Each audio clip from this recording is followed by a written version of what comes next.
Chapter 19. So, you've heard all about these mansions, but you've never seen one yourself?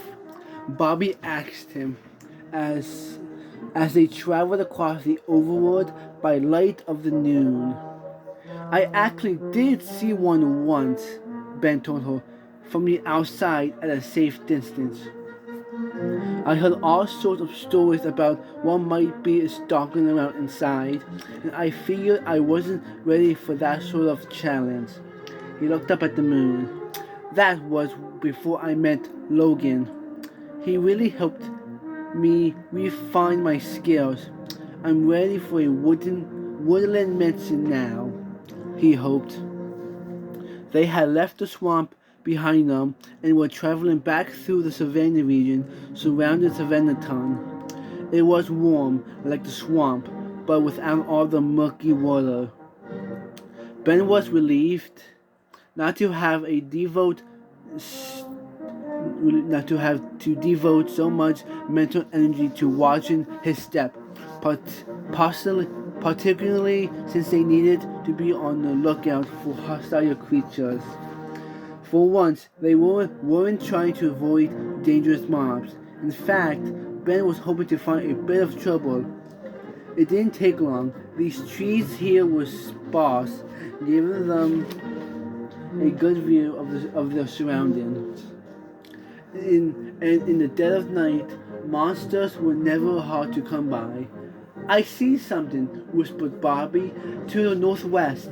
Ben strained his eyes, peering into the dark, then nodded. It's a creeper. That's perfect.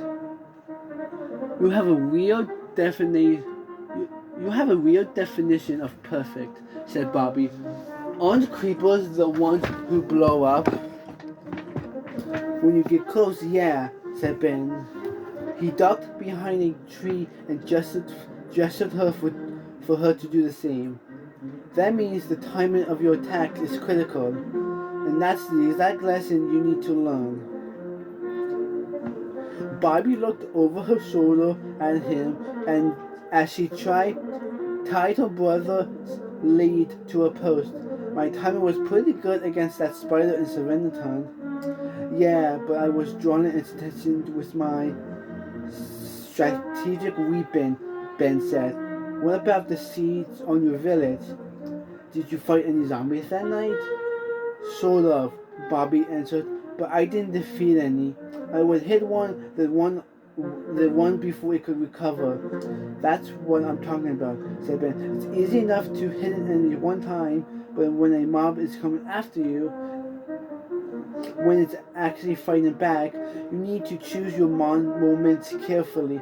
Just slashing out randomly will leave you open to a counterattack, like with the slimes.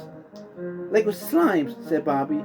The way you waited until they were leaping forward. Exactly, said Ben. It's even more important with the creeper. You have an iron sword, which means it will take several hits to defeat it. If you just stand in place and slash, you're in big trouble.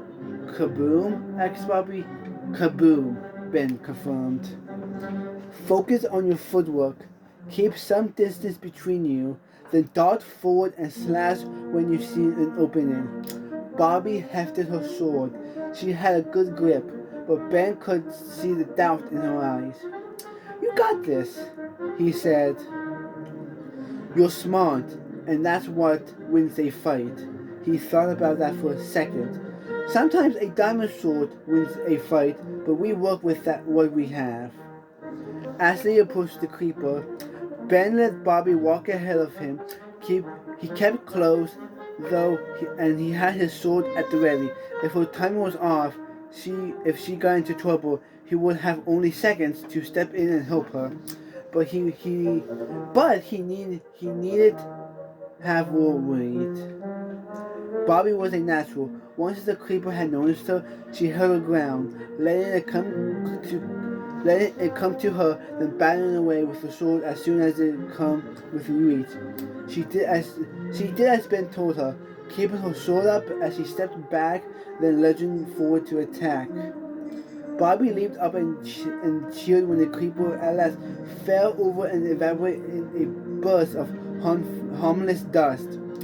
Ben wanted to cheer with her, but he shushed her instead. "You don't want to draw every hostile mob in the area this way," he warned. "Beating a mob in one-on-one combat is one thing, but fighting multiple enemies? You are as stingy with your praise as you are with your loot," said Bobbie, and she ran forward to collect a small pile of gunpowder left behind by the creeper. "So I'm keeping this." Ben laughed. "Fair, but be careful with it. That isn't food season, you know." They went back to collect Johnny. They continued on their way. Bobbie, still feeling the rush of battle, scanned the horizon for the next adversary. "What's that?" she said in the distance, over there. Ben turned to look, then quickly averted his eyes. His brief glimpse was enough to give the impression of a tall, spindly figure, unnaturally long in the limbs and with eyes that glowed violet in the dark. That's an Enderman," he said. "Don't look." He crouched behind a small incline. They were still a good distance from the mob, but the road would take them right past it. I've seen one of them before," Bobbie told him. It was eerie, but it seemed harmless. "They are harmless, usually, but they can also be very aggressive," Ben explained. "Staring at them is a surefire way to set them off, and they're tricky to fight, so I'd rather avoid angering it. Let's just hang here for a minute and hope it goes about its business." "Okay," said Bobbie, but she began fidgeting almost immediately. "It's hard not to look, though," she said. "It's like when someone tells you not to think about axolotls, and then that's all you can think about for the rest of the day." "That sounds like a very strange game," said Ben, "but I know what you mean. By not looking at the Enderman, you don't know what it's doing, and so it feels like you're vulnerable to an attack. But the Enderman only attacks if you look at it. It's like a mind game. You've just got to exert control over your own impulses, and oh no." Ben turned to look at Johnny, who stood off to the side, gazing out into the night. "Zombie boy over there is nothing but impulses, Johnny," said Bobbie. "Yoo-hoo! Look at me! Don't look out there!" At his complete lack of response, she just shook her head. "Well, I never could get him to listen."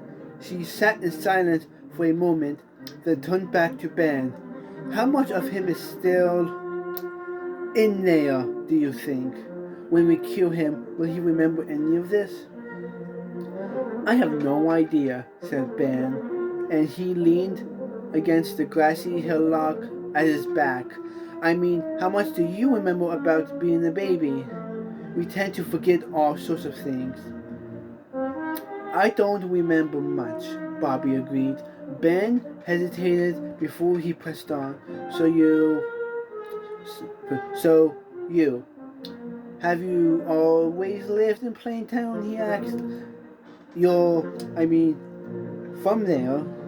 I know what you get, Snat," said Bobbie. "I used to get questions like that whenever an adventurer passed through town." "I don't mean to pry." "No, it's okay," Bobbie said. "I'm not sensitive about it. I'm obviously different from most villagers." She shrugged. I'm adopted. My parents found me as a baby. And to answer your earlier question, I don't remember that day or anything before it. Growing up, I always knew I was a foundling.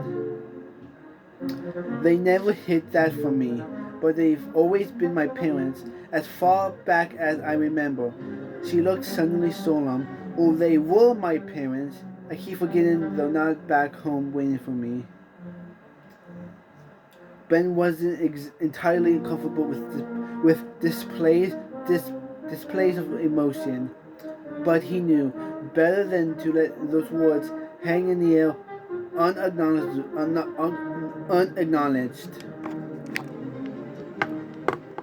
I'm sorry, he said. Then, after a moment's hesitation, he reached over and patted her on the helmet. Bobbie gave him a puzzled look. Did you just pet me? No, I was comforting you, he answered. Is that what that was? Bobbie said, and she laughed. But hey, Johnny didn't bite your hand off or anything. That's progress. Yeah, said Ben. He and I will be best buddies in no time, I bet. Johnny, sensing the renewed attention, made a ghastly rasping noise. Adorable, said Ben, and he peeked out from above the incline. All clear, I think, and Johnny didn't draw the intimate eerie. So maybe things are really starting to go our way. Knock on wood, said Bobbie, and she set down a wooden plank, just so she had something to hit as she said it. Chapter 20. Even Johnny seemed wary to walk among the trees of the dark forest. Bobbie sensed the slightest hesitation on his part, the subtle tug upon his lead as they approached the tree line, as if he were dragging his feet. She wanted to give him a pep talk, but as the dark oak trees loomed before them, and the inky blackness of trees shrouded night opened to receive them, it was all she could do to suppress a shudder of fear. She'd almost gotten used to the darkness of night, but the forest offered a deeper darkness, its thick canopy of leaves blocking out any hint of the moonlight. This is creepy, Bobbie whispered as they entered the forest, but nothing to worry about, right? Oh, there's a lot to worry about, said Ben. Keep your eyes open. This place is probably crawling with monsters. The trees grew close together, so they had to walk single file instead of side by side. Bobbie let Ben walk in front so that she could remain between him and Johnny. It isn't much farther, said Ben, consulting the map. We might actually make it there without any hassle. Bobbie knew as soon as he said it that they were doomed. There was a thwang sound and a rush of air, and suddenly the tree next to Ben appeared to sprout a new limb. Not a limb, Bobbie realized. An arrow. We're under attack, she yelled, and Ben told her, run! She did, as he suggested, happily. But there were so many trees, and it was so dark, she made it only a few steps before Johnny's lead became tangled. Wrapped around a trunk they passed on opposite sides. The fastest way to untangle him was to drop the lead, but she worried too much about getting separated in the forest. It would be too easy for him to disappear into the gloom. But maybe that gloom would work to their advantage.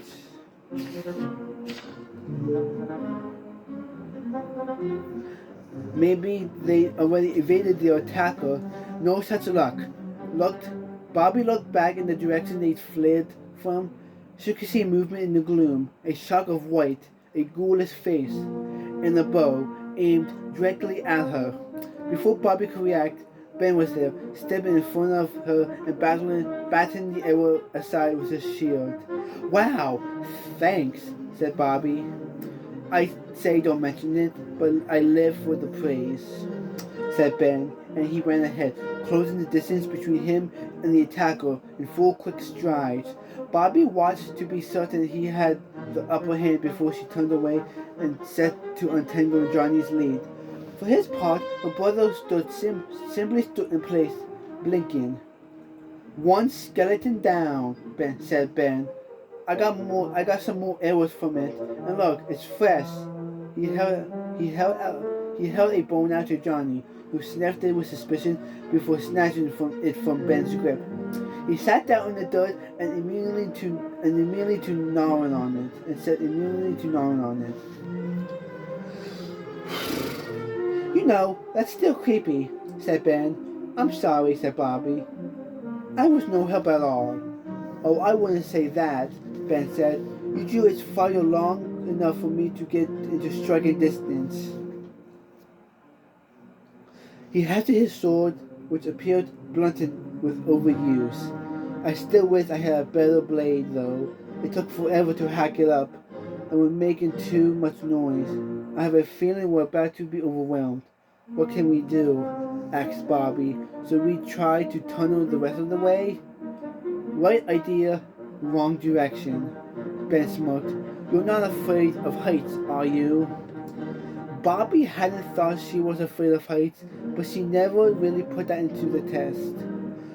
Are you sure these things can support our weight? She asked, holding her arms out to steady herself.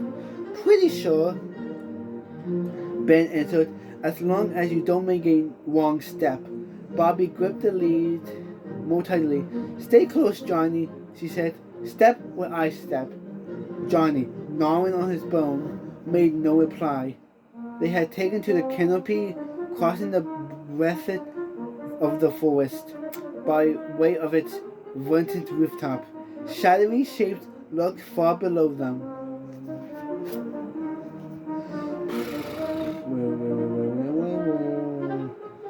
Bobbie caught glimpses of them through the leaves, but up top there were no mobs or monsters for her to fear. Only gravity and the gentle sway of the branches beneath their feet. She moved slowly but steadily, taking one measured step at a time. Despite its size, the wonderland mansion seemed to Bobbie to almost appear out of nowhere. One moment she was navigating the endless expanse of canopy, the next the leaf parted, and she saw the great building looming before them. It was huge, perhaps as large as all of Plaintown, built of dark wood and cobblestone. It rose above the trees like a massive beast. Its rows of identical windows glaring out like the eyes of a spider, pitiless, multitudinous point of light in the dark. Bobbie followed Ben's hops, careful hop from canopy to eaves, then guided Johnny across the small gap. They stood together on a sloping roof of wood, similar to the oak used to construct Plaintown, but darker. Which way is the front door? Asked Bobbie. And how are we getting down from here? You have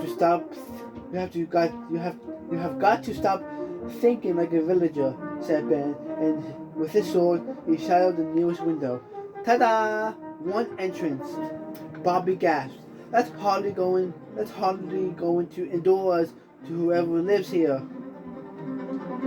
We're not here to make friends, Bobbie, Ben said as he ducked through the window frame, and the creeps who call this place home are never going to like us.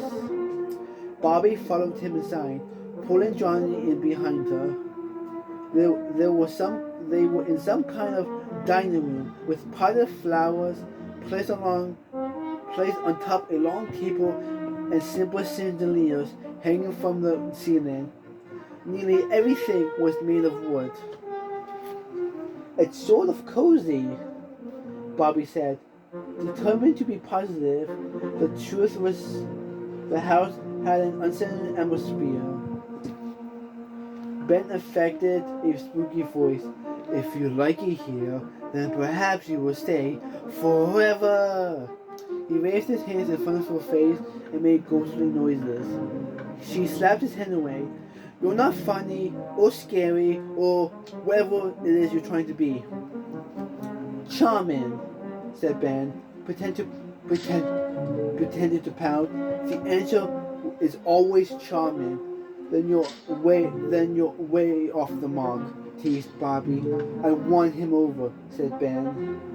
But Johnny, having completely devoured the bone that he'd been occupying his attention, growled menacingly in Ben's direction. That beastly growl reminds me. We should be careful. These places are supposed to be crawling with trouble. Not just monsters, but spellcasters and axe murderers too. Bobbie barely suppressed his shudder. I was picturing a bright palace out of a fairy tale, but this is more like a haunted house from a ghost story. Though there's no such thing as ghosts, said Ben. Worry about the axe murderers instead. They moved quietly, swords drawn, as they crept into the upstairs hallway. The hall was high-ceilinged with tall columns and lined with torches and open doors. A vibrant red carpet went the length of the hall. Looking at it, Bobbie tried not to be reminded of blood. It was only a short distance to the first open doorway, which Ben approached with caution. He leaned against the hallway wall for a moment, gripping his sword in front of him and taking a deep breath before he whirled around, rushing into the room in a balanced ready stance. Only a moment later, he said, "It's all clear," and sort of random. Bobbie saw what he meant as soon as she followed him inside. It was a small, boxy room, empty of threat, empty of everything, except for a large pile of wool, all dyed various shades of blue, on the long list of things I was expecting to see, said Bobbie. Blue wool was very low. Johnny's reaction was somewhat more enthusiastic. The zombie boy groaned, lurched forward, and fell face first into the pile of wool. Did he do that on purpose? Asked Ben. He's not going to eat it, is he? Bobbie watched as her brother thrashed around, sending blocks of wool flying in the air and across the room. She smiled a little sadly. He's playing, she said. See, he is still in there somewhere. The next room contained rows of bookshelves and inviting benches, and it made Bobbie immediately nostalgic for Plaintown's library, and a little guilty, remembering the state she left it in. After that, they found a bedroom with a neatly made bed. The musty air suggested to Bobbie that the room had not been used in some time. They relaxed their guard as they continued exploring room after room. Bobbie, for one, assumed that the place must be completely abandoned. Ben was a little more wary, but even he let his sword fall to his side. This is outright bizarre, Bobbie said as she examined an oak tree growing from a small patch of dirt. Who puts a tree inside a house? Ben crouched beside her, checking a chest for traps. Slime balls, he said, once he finally opened it. It's empty. And look, he stood, crossing to the room entrance. At some point, this room was sealed off with planks. The door we came through, it's actually a hole that somebody made. He shook his head. That explains the lack of monsters. Somebody's come through and cleared them all out. You say that like it's a bad thing, said Bobbie, but I could use fewer monsters in my life. You don't get it, said Ben. It's a high-risk, high-reward situation. These mansions are supposed to be peculiars, but adventurers still seek them out because the loot makes it worth the danger. Loot like a golden apple? Asked Bobbie. Yeah, exactly, Ben sighed. Someone beat us here. They picked the place clean of anything valuable. We won't find a golden apple here. Bobbie fought a wave of disappointment again. She struggled not to let her frustration show. Instead, she forced a smile. Well, we'll just have to look somewhere else, she said. Let's come up with a new plan. Ben comforted her with optimism, responded with a look of abject terror. Bobbie, perplexed, said, "Are you okay with that? We can renegotiate your rate if it helps." Ben gripped her by the shoulders and whirled her around. At the far end of the hallway, she saw what had him so frightened. Is that a... She began. Ghost! Said Ben. Chapter 21. The ghostly creature hadn't seen them yet. It drifted aimlessly along the hallway on dark, taloned wings. As Ben watched, it passed right through the column, as if it had no physical substance. But the sword it held looked summoned enough to do some damage. I thought there were no such thing as ghosts, hissed Bobbie. Believe me, so I did, whispered Ben. I've definitely never seen one before now. But it doesn't look too tough. I mean, it's got a sword, which is better than barbed tentacles or a fist-like ectoplasmic tongue. Your imagination is horrible, said Bobbie. They stood in silence for a moment, considering the spectre at a distance. Okay, here's what we're going to do, Ben said at last. I'm going to try to take it out from here with arrows. You be ready with your sword in case the arrows don't do enough damage. Are you sure it's hostile? Asked Bobbie. Ben wasted no time swapping his sword for a bow and lining up his shot. If it's not hostile now, it's about to be. He let the arrow fly. It sunk harmlessly into a column, missing its target by a good margin. What was that? Asked Bobbie. I'm out of practice, said Ben. Sword! The arrow had failed to hit, but had succeeded in drawing the mob's attention. It flapped its wings furiously, bearing down on them with sinister intent in its eyes. Johnny leaped into its path, knocking it off course before it got close enough to swing its sword. The mob caught off guard. Ben and Bobbie acted quickly, attacking in unison. Ben worried the weapons might pass right through it. But his fears were unfounded. The mob was vanquished in a matter of moments. That went well, said Ben. Maybe that should have been the plan all along. We're not done yet, warned Bobbie, and Ben lifted his gaze in time to see that a second ghostly imp had materialized at the very end of the hallway. How many arrows do you have? Asked Bobbie. Not enough, said Ben. Let's just stab it a whole bunch. Ben ran down the remaining stretch of red carpet, striking the mob with his sword before it could react to his presence. After that first blow, he stood back, lifted his shield and staying out of its reach while he learned its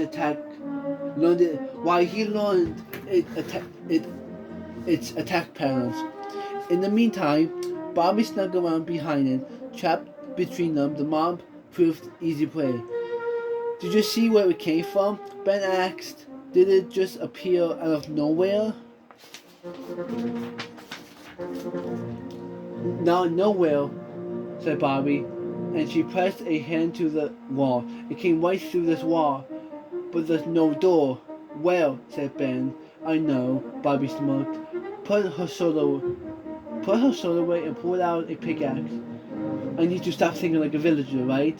As soon as Bobbie had made an opening, Ben ran through it with his sword held high. Whatever it might be on the other side of the wall, he had a feeling that the element of surprise would be crucial. But Ben hesitated when he saw a figure in sight. They looked at Ben with wide eyes, stunned with a startled sound. They raised their hands. Ben saw immediately that those hands were empty of any weapons. Had this stranger been trapped here in a small, dark room? Did they need help? Hi, said Ben, lowering his sword. Everything cool in here? Sorry to barge in. The stranger's face twisted in an unmistakable sign of aggression. Ben had the sudden impression that the arms were not raised in surrender after all, that those empty hands were calling forth some terrible power. Slime boss! He's casting a spell! Ben said under his breath. He charged. Too late.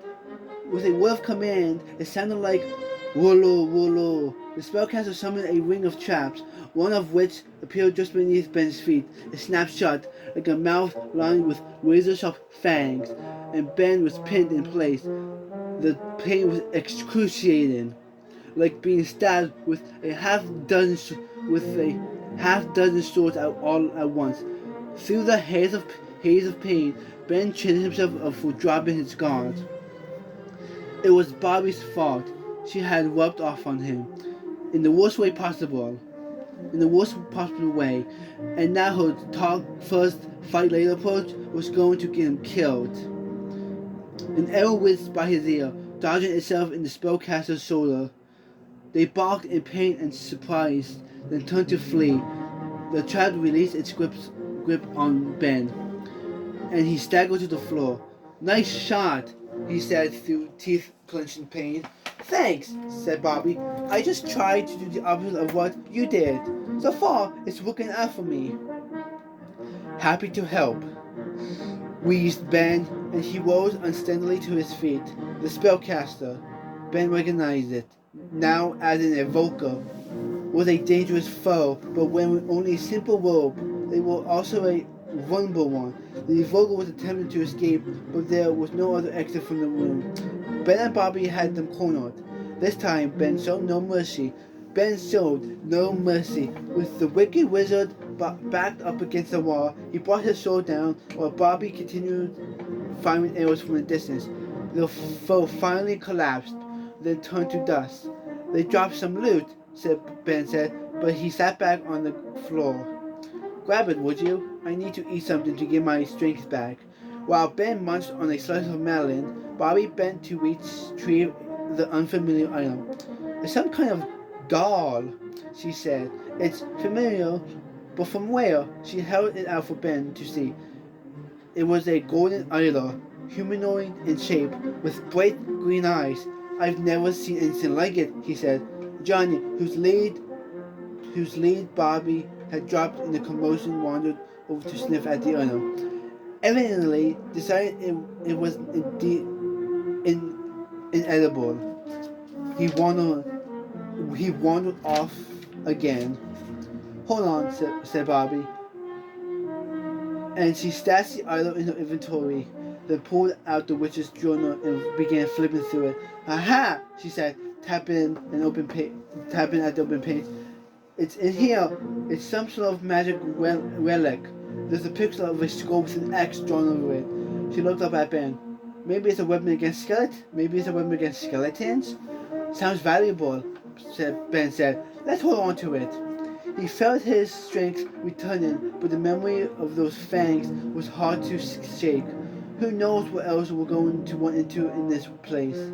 As it turned out, they didn't encounter any more resistance as they continued to explore the mansion, and then, other than a few melons harvested from an indoor farm, they didn't find any loot either.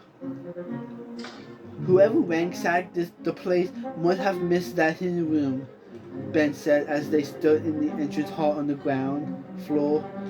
Other than that, they were impressively thorough. So now what? Asked Bobbie. Do we need to find another forest? Another mansion? That could take a long time, said Ben. Years. I've got another idea. Ben led them out the front door onto a cobblestone porch,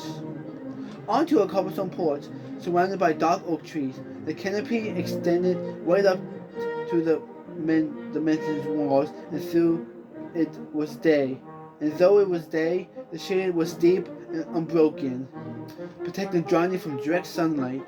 A pop of red caught Ben's eye, standing out against the otherwise muted colors of the mansion's exterior. Someone had planted a banner beside the entrance, a long red flag, emblazoned with the image of a skull and crossbones. But that wasn't why Ben had led them here. He once more drew his sword, then strained to reach. He set to slashing through the canopy. The leaves frayed, the branches shattered, and after a short while, an item dropped from the broken foliage. Ben leaned over, picked it up, and presented it to Bobbie. It was a perfect, glossy, bright red apple. If we can't find a golden apple, he told her, then we'll just have to make one.